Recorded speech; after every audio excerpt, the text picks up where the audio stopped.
there are four and only four reasons why a person who's got ample knowledge and ample skill, it's only one of four reasons why they don't do enough proactive business building activities to reach their sales goals. Manard Warren, and very seldom do you get an opportunity to speak with the most profound, most astute, most knowledgeable person about any one thing on the planet. And this man knows call reluctance and what stops salespeople. Our mission, Randy, is to help sales teams, salespeople to transform their careers. That's our mission. Just so happens that currently we are getting the name out there. We're letting people know about, first of all, what is sales call reluctance? And sales call reluctance is a collection of 12 specific, potentially debilitating patterns of dominant thought that when they're present enough in the mind of a sales professional, they can shut down the show. And we refer to this as head trash. When someone has all this head trash, these activities that are somewhat easy for a top-notch sales professional, meaning, okay, today I make 20 calls. I know some people are going to say no. I know others are going to say yes. No big deal. I make 20 today, 20 tomorrow, et cetera, et cetera. Well, 80% or more of salespeople don't do it that easily. They get all up in their head and they've got this head trash that says, whoa, whoa, whoa, time out, time out. You're telling me if I make 20 calls today, 15 to 18 people are going to tell me no? I didn't sign up for that. When I hear the word no, all of a sudden I have the come aparts. All of a sudden I have stress. I've got tension. I've got anxiety. So you know what? I think my time would be better served to go read that manual about this new product that we've got here at ABC Company. Yep, that's what I'm going to do. And guess what, Randy? I'm going to double up on my prospecting tomorrow. That happens all around America. It's happening right now to 80 or more percent of salespeople. There are four and only four reasons why a person who's got ample knowledge and ample skill, it's only one of four reasons why they don't do enough proactive business building activities to reach their sales goals. The first is, do they have motivation? Motivation is willingness to do the things necessary to build your business. That includes prospecting, of course, to reach your sales goals. We assess that on the SPQ. And so that's gas in your tank.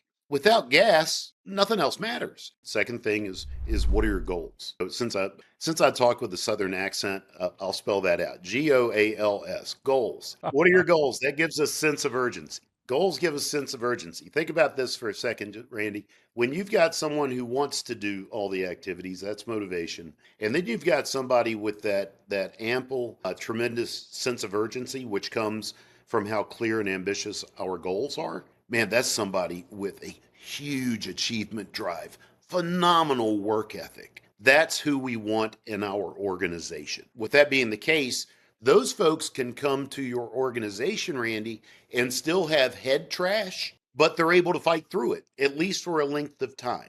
They're able to fight through the fear and do it anyway, at least for a length of time until the emotional strain starts to outweigh the potential financial gain. And that's one morning, that's when they go to their boss and they're like, hey, I'm out of here. We call that quit while succeeding. Motivation, want to. Goal level, need to. Where head trash comes in, Randy, is when we try to convert that motivation into revenue generating activities that support us achieving our goals. And the head trash says, basically, I'm motivated, I want to. I'm goal focused, I need to, but my head trash says, just not now. Can't do it now. So it's going to be better to wait a week to call back these prospects because I want to give them time to listen to my voicemails.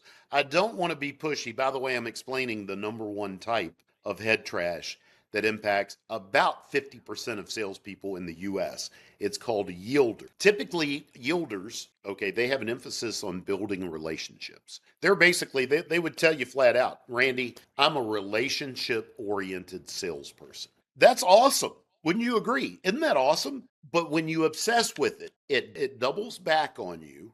And all of a sudden it becomes a blind spot. You don't know you're obsessing with it. It takes an assessment like what we've got to show somebody in black and white, you're obsessing with this relationship building thing.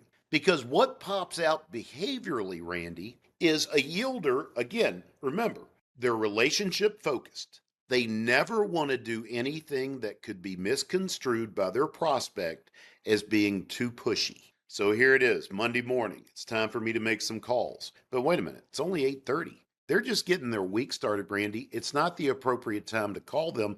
I think I'm going to be too pushy. I think it's better for me to wait. All right. Now it's about lunchtime, about 1 o'clock. No, can't do it now. They're probably still out at lunch. Don't want to be, it's inconvenient for them. So I'll wait. You know what? It's probably better just to call them tomorrow. And by the way, what just took me 15 seconds to explain in the mind of a yielder happens like that. Yielder's number one of the 12. It's the most common. It's the second most costly.